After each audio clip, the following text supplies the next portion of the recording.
Got a lot of dreams and aspirations about how that dog's going to hunt this year.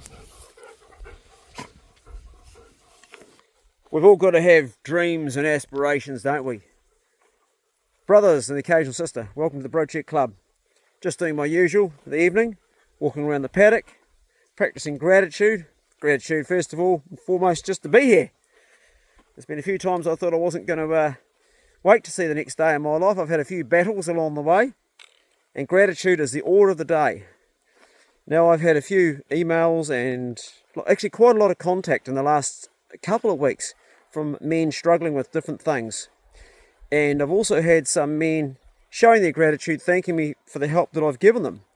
And what I've done is I've just passed on things that have worked for me. And they're not always necessarily correct that they're going to work for other people. One of you young guys, I won't say your name, you're 19 years of age, you contacted me this morning, say you've been suffering with anxiety, you've been on medication for 2 years, and you're basically homebound. And sorry, when I wrote to you, I assumed you were going to work, but then I realised you were housebound at least the last 2 years, and you couldn't actually get out of the house. I can't imagine what it's like to have that sort of anxiety. I've had moments of being anxious in my life, but nothing clinical like that. And you also wrote that you're medicated. What I understand, this is only my 2 cents worth about anxiety, is there's different types of it. It's either caused by the thoughts that people have had in their life through some incident that's happened, it's caused through trauma that they've suffered, or it's also caused by chemical or outside influences like what you induce, what you've taken in, whether it's drugs, alcohol, food, smoke, anything. All those things can contribute to it. Like most diseases, some people are just predisposed to it, but more often than not, it's a trauma that's happened at some stage that's triggering it. So it's dealing with the causation. But there are ways that you can manage it. I have a very good friend, and he's very open about his anxiety. He comes around and sees me regularly, and he told me these are the things that you shouldn't do if you've got anxiety. You shouldn't have any stimulants like sweet drinks, power drinks, caffeine, so coffee. And the other thing that he uses to combat his anxiety is he does a lot of exercise, and that really helps him a lot. He's taught me a lot about it, so I've learnt quite a bit about, and it seems to be a very debilitating disorder to have. We all have our mountain to climb. Some people it's depression, some it's anxiety, other people it could be, in the case of my struggles have been addictive personality. I've been terribly addictive to lots of things in my life, and some of those things have been healthy, like I've been addicted to exercise and got myself really fit. And in the last 2 years I've been addicted, I haven't enjoyed it, but I've been addicted to, I shouldn't say addicted, I've been obsessed is the word, with eating the right food to heal myself, and that's a good addiction. But I've also had some really unhealthy addictions. Like I used to over-hunt all the time. At one stage in my life, I had to go hunting every day, and that just was not conducive to a normal life. Work fell behind, relationships fell behind, and there's just different things that we all have that we have to find a way through it. And I'm a great believer that not everything is totally fixable. And that might sound negative, but it gives you a bit of sort of relief. Because if you know something's not fixable, then when you go, well, what the hell is there left then if this is not fixable? And the answer to that is simply this: some things are not fixable, but they are manageable. So if you have anxiety, yes, there are things you can do to manage it. The same applies to the horrible black dog, or depression, as it's known, or any state of mood that's so low that you can't even enjoy the most simple thing like going for a walk with your dog or going fishing. You can't even enjoy these acts, and that's clinical depression. And there's some tools you can use to manage that, and they're very similar to the ones that you use to manage anxiety. One of the things that really works with people with depression that helps is exercise. We are not designed to be sedentary, we're designed to move all the time. And we're in this world now where we've got these bloody things, and I'm holding one in my hand right now, it's my phone, these smartphones that just constantly spew out stuff to spark our dopamine. And somebody with depression can easily get addicted to dopamine and end up scrolling all down their phone trying to get that dopamine buzz to lift them, but that's not the healthy way to do it. The most healthy way to activate your dopamine is to do things physically and have little amounts of dopamine being released all the time, not sort of this massive overdose, which is happening with apps like TikTok and Instagram, where everything you look at is instant gratification. And depression is not helped by things like alcohol. And I understand that some people use alcohol as a crutch to get through, and that's a way of maybe managing it on some level. But the trouble with that is that it is actually a depressant. Alcohol is a depressant, so it doesn't actually really in the long run help. The best thing with depression that anybody could do is try to map out what the causation of the depression is, and then deal with that, put their big boy pants on and actually face that fear, that monkey that's on their back all the time. There's so many things that are out there today that can help us, and finding those things is a bloody challenge. And the moon is now going to poke its head over above the trees over here on the farm, and I'll pan around and show you this. There goes my houseboat there, up there, and then next to it is the moon just coming through there, through the bushes. That looks kind of cool, doesn't it? Yeah, very cool indeed. A lot of the men that I talk to have a lot of trouble around their relationships with women, and it appears, for the best part, that there's a percentage of men that get all the women, a sort of a 20% of men or 15% of men, the high value men, and they get all the women that they want. And then there's those blokes that fall below that struggle to get some of the woman, and then those guys that are the 50% below that just get no woman and end up alone. And particularly guys, older guys that are their 40s, 50s and 60s and 70s. And you men that end up alone, and for wanting, trying to find somebody don't, often settle either for second best, or you grieve somebody who you once loved that you're never going to get back, and you can't think outside of that there might be another person for you somewhere. And there's an old saying, there's somebody for everybody, and that is actually true. The trouble is, to find that other somebody, you first of all got to let go of that person that you're still holding on to that you no longer have, to move forward. And I'm not saying that having somebody's the key to all your problems. The key to all your problems is actually becoming the best version of yourself first, achieving excellence within yourself, and then sharing that with someone else that you love, rather than trying to get what's missing from somebody else. You need to first of all get it within yourself. So on that note, brothers, and particularly you brothers that are single, that's my my 2 cents worth, is rather than trying to get that beautiful woman into your life, become the best version of yourself, pursue yourself, make it so you are the actual goal. You've got your workout program, you've got your getting your food right, you're achieving excellence in the things that are important to you, like really striving and trying to become the best version of yourself. Getting your body in really good shape is a big one. Getting your body in good shape so you're physically proud of yourself. So when you look down, you've got a flat gut and you've got strong chest, and you've done some work with whatever genes you're blessed with, making the best out of that.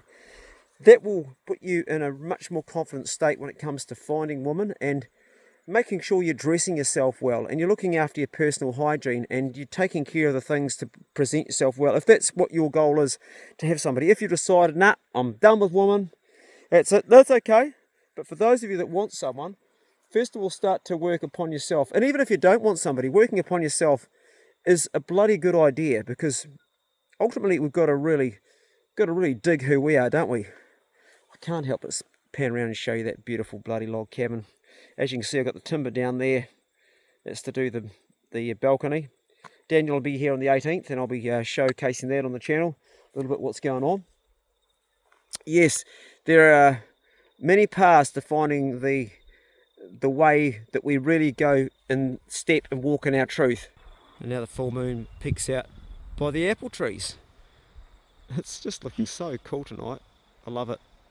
Diet plays a massive part on how we feel and how we react and what we do. I'm currently using an app. It's not available to everybody else yet. It's a new app. It's called, I'm actually not sure if I'm allowed to say the name. I don't think Pete would mind. Yeah, it's called Kaiwise. And it's still in the testing stage, but what it does is it just lets you know how processed food is you're eating. So if you go to the supermarket, most of what I eat is whole food. Catch the whole herring, eat the whole herring, dig the whole potato out of the ground, eat the whole bean, eat the whole apple. I don't buy that much stuff, but occasionally I buy a tin of beans or some coffee or something that's in a packet.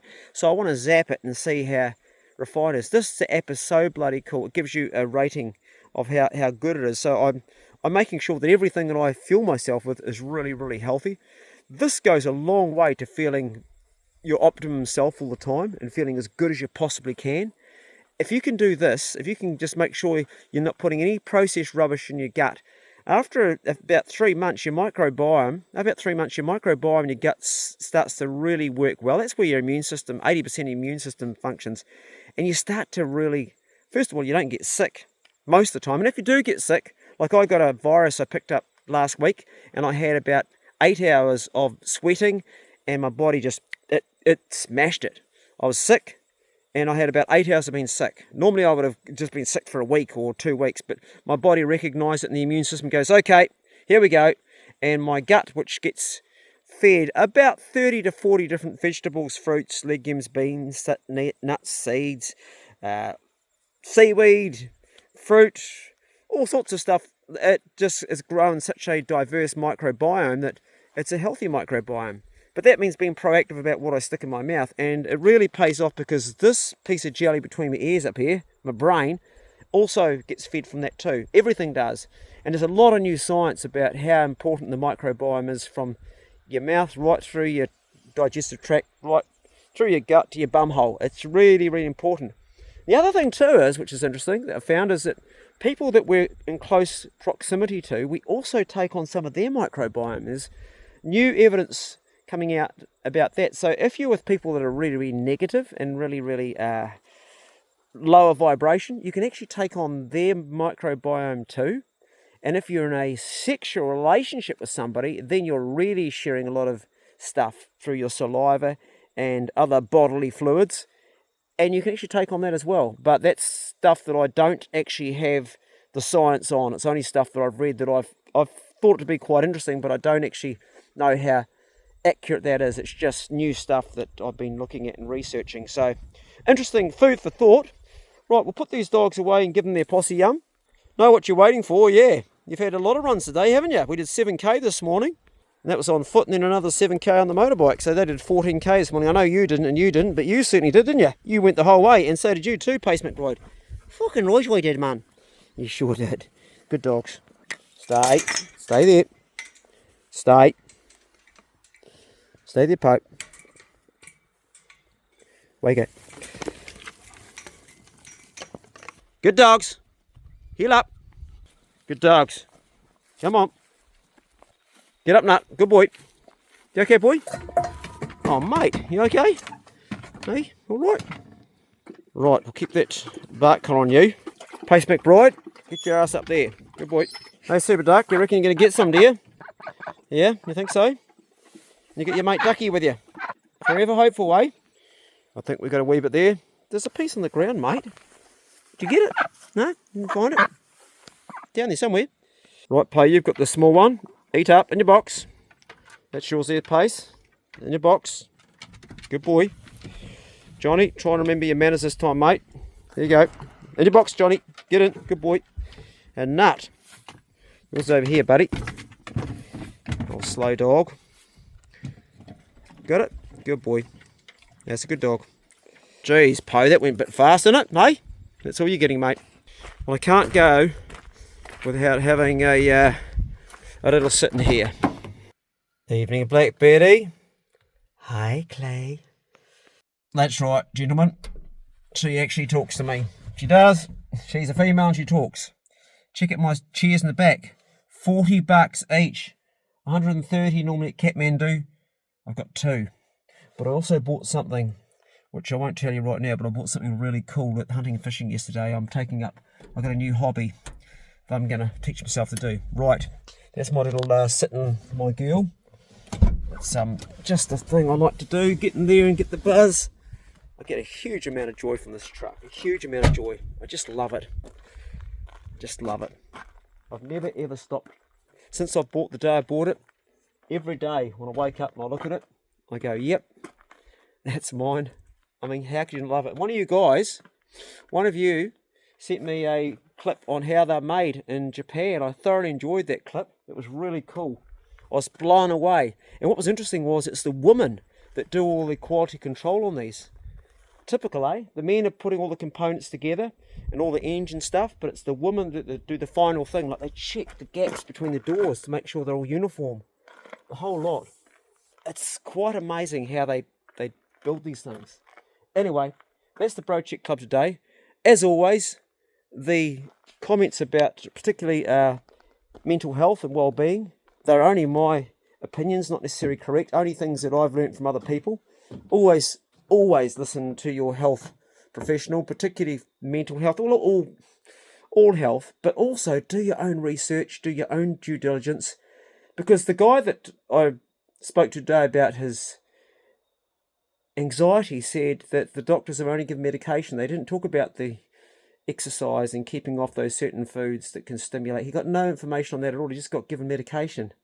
And doctors are trained in medication. They're trained in medicine. That's what they're trained in.